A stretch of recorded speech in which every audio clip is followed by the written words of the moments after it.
नमस्कार. श्री स्वामी समर्थ आणि श्री महाअवतार बाबा यांना स्मरून परत मी एक तुम्हाला भेटायला आलेली आहे. आता ह्या भेटीचं कारण काय, तर जयाताई वाळुंबे यांचा जो सातत्याची अनुभूती हा जो व्हिडिओ होता, त्याच्यावर इतक्या सुंदर सुंदर प्रश्न आणि प्रतिक्रिया माझ्याकडे आल्या की मला वाटलं की ह्याची उत्तरं तुम्हाला द्यायलाच पाहिजेत. कारण त्या आपण भेटणार कधी आणि तुम्हाला उत्तरं मिळणार कधी. तर ह्याच्यात आता सातत्याची अनुभूती ही आपल्या सगळ्यांनाच येत असते की ते सातत्य म्हणजे तुम्ही एक वेळ आणि एक जप हे करणं आणि एक ठिकाण. आता एक ठिकाण ह्याचा अर्थ काय की जर तुम्ही माझ्या व्हिडिओमध्ये बघत असाल, ऐकत असाल किंवा माझ्याकडे जी काय लोक येत आहेत आत्ता, त्या लोकांनाही मी सांगतच असते की तुम्ही एक जवळचं देऊळ बघा, जवळच्या देवळात नमस्कार करा. हे जे आहे हे सातत्य आहे. कारण माझ्या दृष्टीने देऊळ ही अत्यंत पॉझिटिव्ह जागा असते की जिथं जाऊन तुम्हाला पॉझिटिव्हिटी मिळते. कधी कधी काय होतं, घरात सुद्धा ती पॉझिटिव्हिटी नाही मिळत आपल्याला. कारण आपल्या घरात आपले हेवेदावे असतात, कधी कुरबुरी असतात, काही वेळेला आपली मनस्थिती ठीक नसते, काही असू शकतं. आपण घाईघाईत असतो, आपल्याला तेवढा वेळ देवाच्या तिथं समोर 2 मिनटं बसता येत नसतं. पण देवळात गेल्यावर तुम्ही कोण हा प्रश्नच नसतो. आपण कोणीच नसतो. देवळात गेल्यानंतर तो आपण त्या देवालाच स्मरत असतो, आपणच त्याच्याकडे जात असतो आणि तिथे पूर्ण पॉझिटिव्हिटी असते. आपण आपल्याला विसरून आपण देवळात जात असतो, त्याच्यामुळे तिथं पूर्ण पॉझिटिव्हिटी असते. मग तिथे तुम्ही 1 सेकंद नमस्कार करा, तर त्या नमस्काराची शांतता तुम्हाला मिळते. आता जेव्हा तुम्हाला वाटतं, मी जेव्हा म्हणते की 1च मिनटं तुम्ही रोज 1 मिनटं नमस्कार करा, तुम्ही 1 मिनटं देवळात जा. पण जर तुम्ही तसं गेलात तर तुम्ही वर्षभरातली 300 मिनटं देता ना देवाला, 365 मिनटं नाही, 300 मिनटं. कारण कधी कधी आपलं जाणं होत नाही, कधी कधी आपण विसरून जातो, काही प्रॉब्लेम असतात, आपण नसतो त्या जागी. तर हे जे आहे की तुम्ही ते एकच देऊळ ठेवा. पण मग असं का की तुम्ही जर समजा तुम्ही शिफ्ट झालात दुसरीकडे, तर तिथेही कुठलं तरी देऊळ असतं, तुम्ही त्या देवाला जा. देव कुठला ह्याला महत्त्व नाही आहे, तुम्ही त्या पॉझिटिव्ह जागेत जाणं ह्याला महत्त्व आहे. त्याच्यामुळे सातत्य जे काय आहे हे जर म्हणत असाल, तर जसं जयाताईंनी दाखवलं 4 वर्ष त्या स्वामी समर्थ लिहित आहेत, त्यांना त्या सातत्याची अनुभूती वेगळी आली. मी गेले 10 वर्ष मी स्वामी समर्थ हा जप लिहिते. आता मी लिहिण्यामागे माझं कारण असं होतं की आपली जी दुःख असतात ती आपल्या बोटातून स्वामी जपाच्या मार्गाने काढून घेतात आणि ह्याचा अनुभव मला हळूहळू हळूहळू येत गेला. मग काही वेळेला असं व्हायचं की मी जप करताना मला काही सुचायचं, काही कुठच्या घटना कळायच्या, त्या मी वरती लिहून ठेवलेल्या आहेत आणि नंतर जर त्या वह्या पाहिल्या तर त्या घटना तसाच्या तशा पुढे घडलेल्या आहेत. तर ही सातत्याची अनुभूती ही प्रत्येकाला वेगवेगळ्या पद्धतीने येत असते. मी ह्या मार्गात असेल म्हणून मला कुणाचंही, जगातल्या कुणाचंही नावाने मला काहीही कळलं तर मी ते लिहून ठेवते आणि त्यावेळेला ती सिच्युएशन नसते आणि नंतर ती सिच्युएशन येते. ह्याचे अनुभव मला खूप आलेले आहेत. त्याच्यामुळे ज्या वेळेला मला असं वाटतं, ही सातत्याचीच अनुभूती की मी जपही करते, मी जप लिहितेही. आता याच्यात जप करताना जी सातत्य असतं त्यावेळेची अनुभूती वेगळी असते, जप लिहितानाची जी अनुभूती असते ती वेगळी असते. पण हे प्रत्येकाने जर केलं तर त्याचं एकत्रीकरण करून तुम्हाला खूप काही मिळू शकतं. कारण काही काही वेळेला आपण काहीही आपल्याला त्रास नसतो, दुःख नसतं, संकट नसतं, तरी आपण त्याचं नाव घेतो. आणि परमेश्वर हा असा आहे की तो कुणाच्याच कर्जात आणि कर्मात राहत नाही. तो तुम्हाला देतोच. हे मी कायम सांगत असते की तो तुम्हाला देतोच. पण तो अशा वेळेला देतो की ज्या वेळेला आपल्याला त्याची गरज असते. तर आता काही वेळेला काही लोकांनी काय विचारले की आम्ही नामस्मरण म्हणजे फक्त स्वामींचंच करायचं का? तर असं अजिबात नाही. तुम्ही ज्या देवाचा नाम घेत असाल त्याचं तुम्ही नाव 11 वेळेला आधी लिहायला सुरुवात करा. तुम्हाला वाटलं तर तुम्ही नंतर 21 वेळेला वाढवा. 21 वेळेला जास्ती वाटलं की मग तुम्ही 41 वेळेला करा, मग 51 वेळेला करा आणि मग 108 वेळेला करा.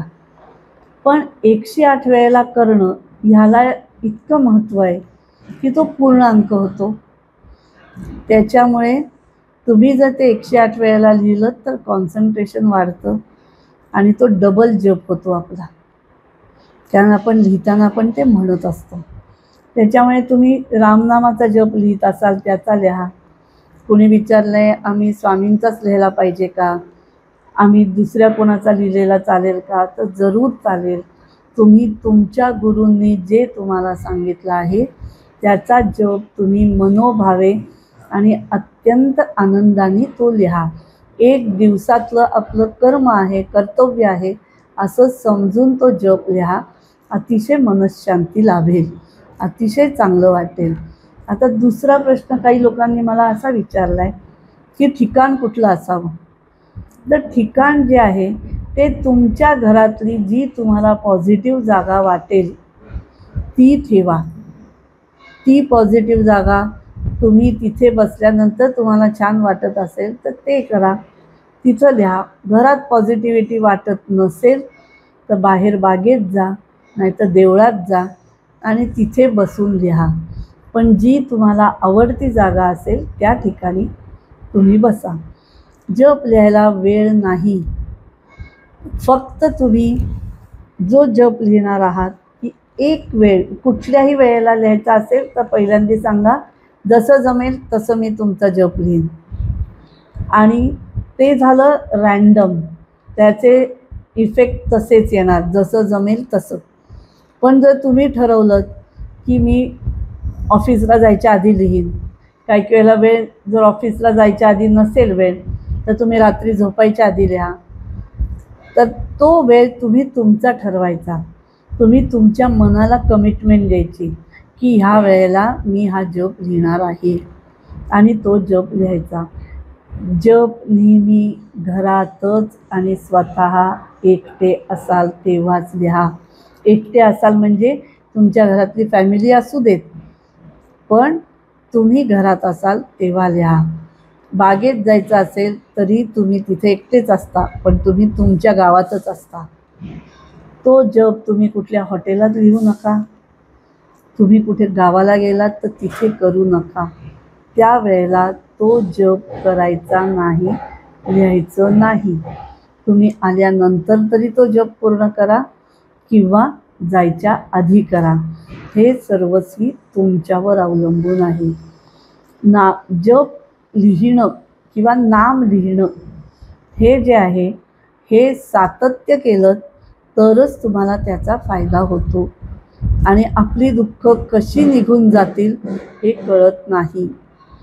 त्याच्यामुळे तुम्ही कुठल्याही देवाचा, कुठल्याही गुरूचा, कुठल्याही संतांचा जप करू शकता. फक्त पद्धत ही आहे, ही आचरणात आणली तर त्याचे फायदे तुम्हाला कळू शकतील की जे की मलाही मिळालेले आहेत, म्हणून मी ते तुम्हाला सांगते. तिसरा प्रश्न असा होता की आम्ही जप कुठल्या शाईने लिहू. तर ह्याला काही उत्तर नाही आहे. तुम्ही कुठल्याही शाईने जप लिहा, तुम्ही कसाही लिहा, तुम्ही जप लिहिण्याला मतलब आहे, बाकी कशाला नाही. त्याच्यामुळे तुम्ही कुठलाही जप लिहा, कसाही लिहा. तुम्ही तो आनंदाने लिहा, एवढंच माझं म्हणणं आहे. आता त्या ज्या वह्या असतील, जप लिहिलेल्या वह्या, आता माझ्याकडे पूर्णपणे गठ्ठा एक आहे, तर तो गठ्ठा ठेवा जवळ. मी माझ्यापुरतं जर मी सांगितलं तर मी सांगेन, ज्या वेळेला मी जाईन त्या वेळेला ते नामस्मरण माझ्याबरोबर द्या.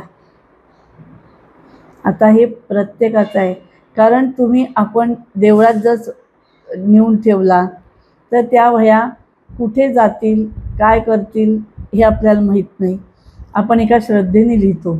बरं, काही वेळेला काय होतं, त्या जपाच्या आपण लिहिलेल्या त्या कागदात प्रसाद देतात, प्रसाद बांधून देतात काही ठिकाणी.